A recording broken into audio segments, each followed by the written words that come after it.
और खबरों में बढ़ते आगे, कोरोना संक्रमण के तेजी से बढ़ते मामलों के बीच आपने क्वारंटीन सेंटर का नाम भी सुना होगा और ये भी सुना होगा कि यहाँ पर संदिग्ध लोगों को ले जाकर 10 से 20 दिन तक रखा जाता है। इस दौरान उन्हें वहां तमाम सुविधाएं भी दी जाती हैं।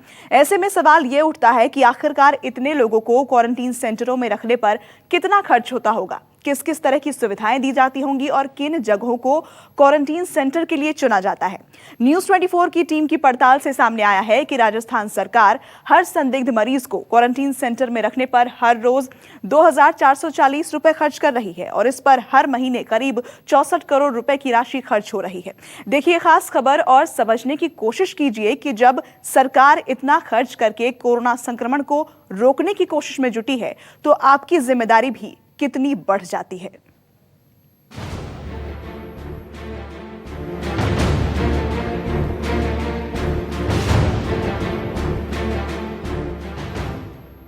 आए दिन क्वारंटीन सेंटर से मरीजों के भाग जाने या उनकी परेशानी से जुड़ी खबरें सामने आती हैं, लेकिन इसका दूसरा पहलू ये भी है कि क्वारंटीन में रखे गए हर मरीज पर राजस्थान सरकार हर रोज 2,440 रुपए तक खर्च कर रही है।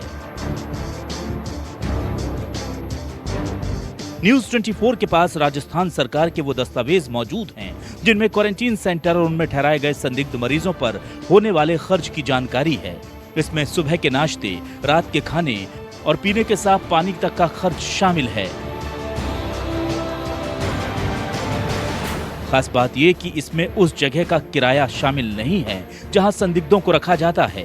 आपको बता दें कि क्वारंटीन सेंटर में उन संदिग्धों को रखा जाता है जिनके परिजनों में से कोई या तो पॉजिटिव पाया गया हो या ये लोग उस पॉजिटिव मरीज के संपर्क में आए हों। इसके अलावा कोरोना के लक्षण वाले मरीजों को भी जांच की शुरुआती रिपोर्ट के आधार पर क्वारंटीन सेंटर भेजा जाता है। राजस्थान में कोरोना के 2000 से भी ज़्यादा पॉजिटिव मरीज सामने आ चुके हैं और इनके सीधे संपर्क में आने वाले या लक्षणों वाले संदिग्ध मरीजों को क्वारंटाइन सेंटरों में रखा गया है और हर रोज इनके खाने और नाश्ते के साथ शुद्ध पीने के पानी पर ही 600 रुपये से ज़्यादा की रकम खर्च कर दी जाती है।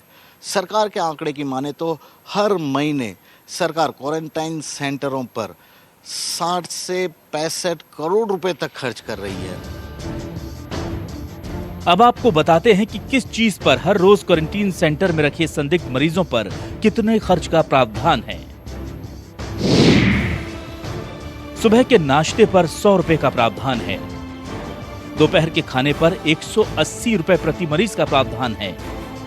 रात के खाने पर 180 रुपए और पीने के पानी पर 80 रुपए, साथ ही चाय और नाश्ते पर 60 रुपए प्रति मरीज का प्रावधान है। यानी कि संदिग्ध मरीज के खाने पीने पर ही 600 रुपए हर रोज खर्च हो रहे हैं। इसके अलावा जिस जगह पर रखा जाता है उसकी सफाई और उसे संक्रमण मुक्त रखने के लिए सफाई पर 50 रुपए, वार्ड बॉय के लिए 50 रुपए प्रति मरीज, सैनिटाइजर पर 70 रुपए प्रति मरीज, N95 मास्क पर 300 रुपए प्रति मरीज, ट्रिपल लेयर मास्क पर 50 रुपए प्रति मरीज, हाइड्रोक्लोराइड सॉल्यूशन पर 30 रुपए प्रति मरीज, साफ सफाई और सुरक्षा पर 5,500 रुपए प्रति मरीज का रोजाना खर्च, एक गार्ड को हर दिन देने के लिए प्रति संदिग्ध 30 रुपए, बेडशीट, तकिया, खोली और चादर की धुलाई के लिए 40 रुपए का प्रावधान है। खास बात यह कि पूरी राशि जिला कलेक्टर के माध्यम से खर्च हो रही है।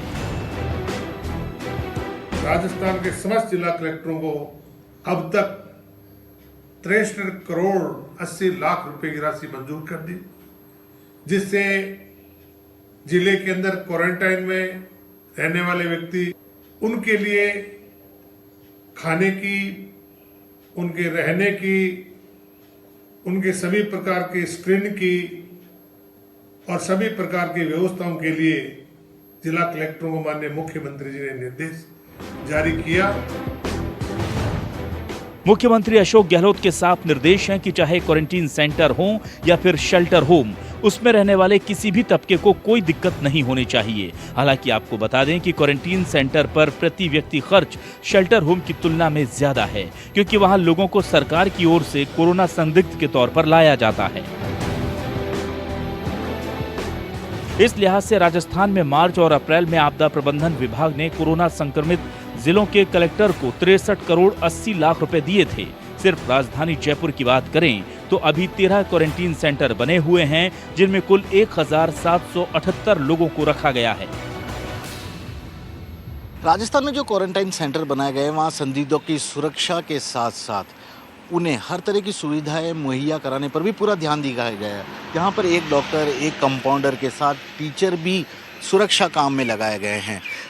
ये यहाँ पर क्वारंटाइन सेंटर है और इसके ठीक बाहर ये लोग 24 घंटे आपको ड्यूटी देते मिलेंगे ताकि अंदर यदि कोई समस्या हो तो तत्काल उसका समाधान कर सके।